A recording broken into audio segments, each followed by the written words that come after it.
Привет, я Настя, робот. Я запрограммирована на автоматический сбор информации по заданной теме.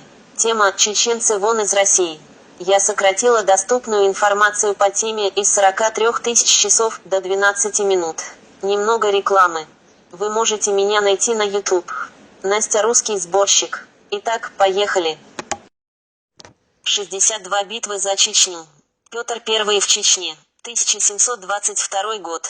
Битва русской кавалерии на подступах к Индире без всяких оговорок была признана проигранной даже официальными историками Российской империи, хотя признание это и наступило лишь в XIX веке. В. Потто, ведущий российский историк кавказских войн, писал: «Поражение ветеране живет и поныне в преданиях кумыкского народа, которые говорят, что рейтеры Петра Великого были сброшены с кручи сильным натиском чеченцев. Кумыки и теперь показывают это место на обрывистых берегах Акташа». 1721, 1732, 1757, 1758, 1760, 1770, 1774, 1783.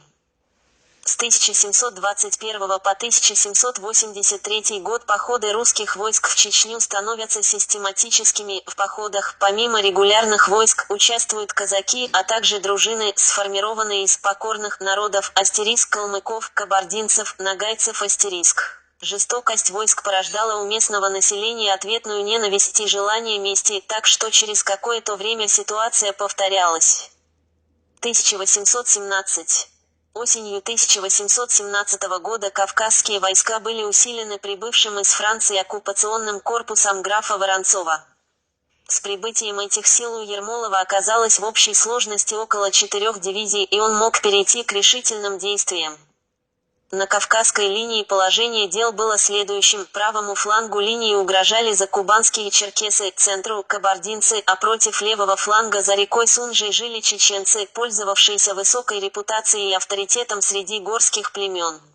При этом черкесы были ослаблены внутренними раздорами, кабардинцев косила чума, опасность угрожала в первую очередь от чеченцев.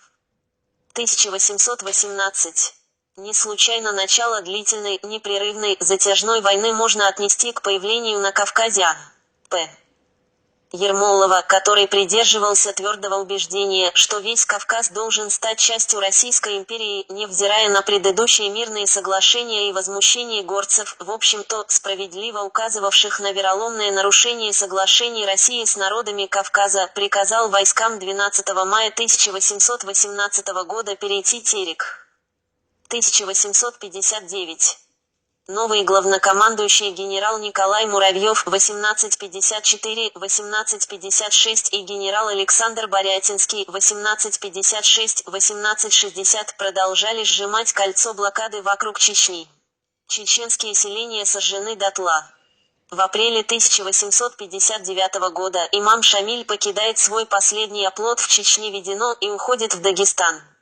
Последнее сопротивление оставшихся боеспособных чеченцев расстреляно из пушек, селение Ведено. Имам Шамиль сдается в плен крепость Гуниб, Дагестан. После сдачи в плен имама Шамиля чеченцы продолжили освободительную войну против русских колонизаторов. В 1859 году под предводительством Байсангура, Умы-Дуева, Атаби Атаева и многих других бывших соратников Шамиля. В 1861 году Чечня пала в очередной раз, царскими войсками было сожжено 43 селения Чечни.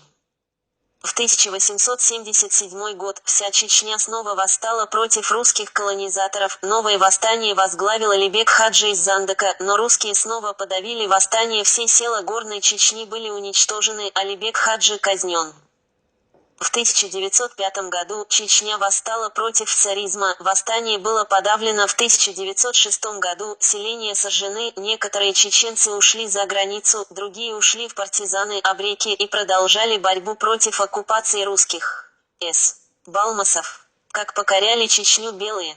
1917-1945.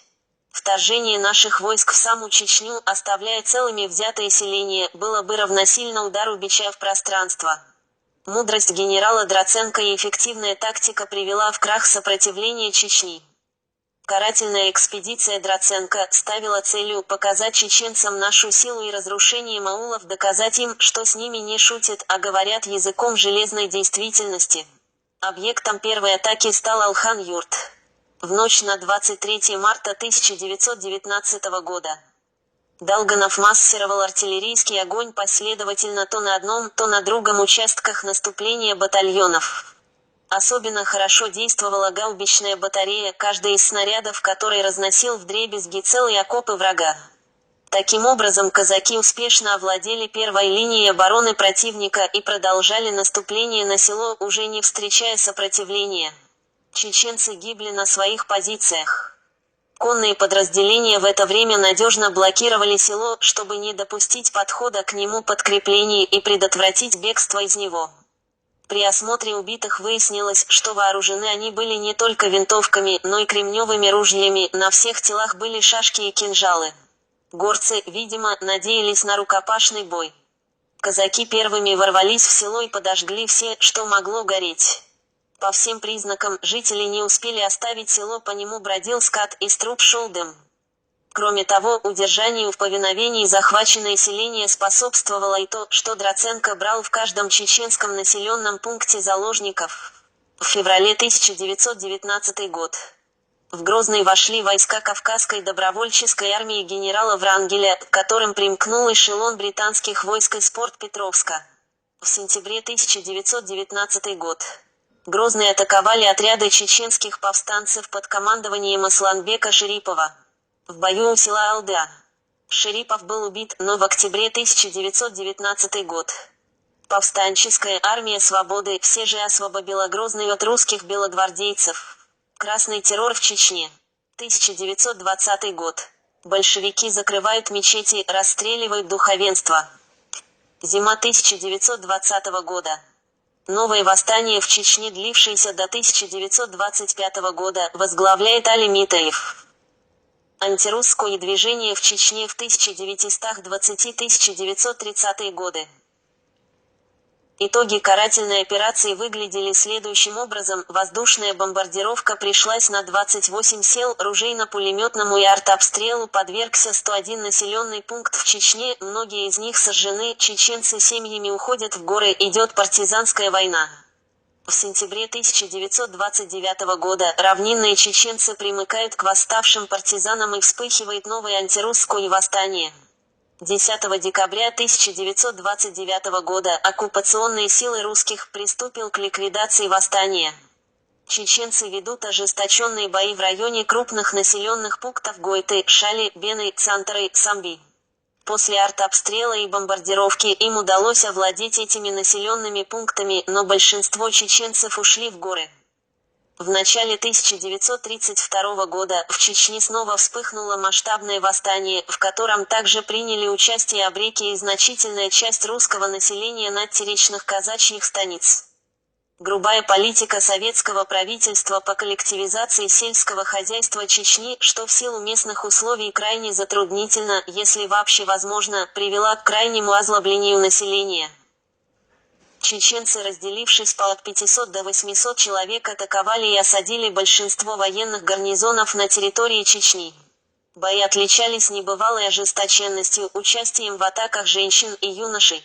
Были уничтожены кооперативы, сельсоветы и русские деньги. В марте 1932 года снова была проведена войсковая операция, целые селения были сожжены и депортированы за пределы Северного Кавказа. Чечня, истощенная войнами, затихла на 5 лет. В 1937 году, в связи со сталинскими репрессиями и расстрелами проповедников, размах антирусских выступлений снова стал нарастать, вспыхнула война. В Чечню были введены дополнительные внутренние войска СССР и армейские части. Чеченская армия была разбита.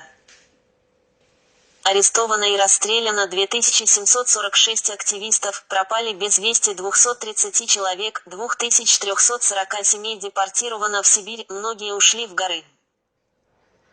Начатые в конце 1930-х массовые репрессии, особенно генеральная операция по уничтожению антирусских элементов, проведенная органами НКВД СССР в 1937 году, во время которой в Чечне были арестованы более 10 тысяч человек и расстреляны почти все религиозные деятели и руководители от районного до республиканского уровня, привела к новым восстаниям.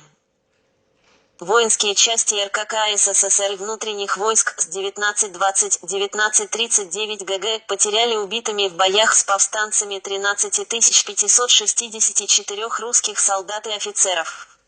В 1940 году началось масштабное антирусское восстание, организованное выпускником Коммунистического университета работников Востока Хасана Исраилова, начатое зимой. В феврале 1940 года чеченская армия Исраилова взяла боями Галанчиш, Саясан, Чеберла и большую часть Шатойского района. Новое чеченское правительство было установлено в селении Галанчиш. Хасан написал временную программу организации Чечено-Ингушетии. К ноябрю 1941 ему празднены русские законы в 41 населенном пункте. В 1941 году Маирбек Шерипов, член ВКП, бывший прокурор, младший брат покойного Асланбека Шерипова, командира армии Свободы, объявил войну СССР. В феврале 1942 года его отряд атаковал Шаты, Химух и Тумкале и другие населенные пункты, пока они не воссоединились с армией Исраилова. Весной 1942 года Чечня дважды подверглась бомбардировке, были стянуты крупные соединения русских оккупационных сил. В ходе боев уничтожены 42 населенных пункта в Чечне, убитых было больше, чем живых. В бою погиб Маирбек Шерипов. Хасан Исраилов вел борьбу до 1944 года, погиб в бою. Обречество обрело массовый характер. После развала СССР в 1991 году была провозглашена Чеченская республика Ичкерия. В 1994 году, 1 декабря, русские самолеты, нарушив воздушную границу Чечни, подвергли бомбардировке столицу и несколько населенных пунктов. 11 декабря 1994 года в Чечню с 3 сторон вошли 3 группировки русских войск: с запада из Северной Осетии через Ингушетию, северо-запада из Моздокского района Северной Осетии, граничащего с Чечней, и востока, с территории Дагестана. В ходе 2 войн только мирных жителей погибло 320 тысяч, из которых 40 тысяч это дети, и 8 тысяч русскоговорящих жителей Чечни. Разрушено 70% жилых и хозяйственных объектов Чечни. Более 200 тысяч граждан Чечни ушли за границу, около 25 тысяч находятся в местах заключения. 5 тысяч пропавших без вести и несколько тысяч ведут партизанскую войну. С ума сходят поодиночке. А еще, чеченцы говорят: завоевали мрази, терпите.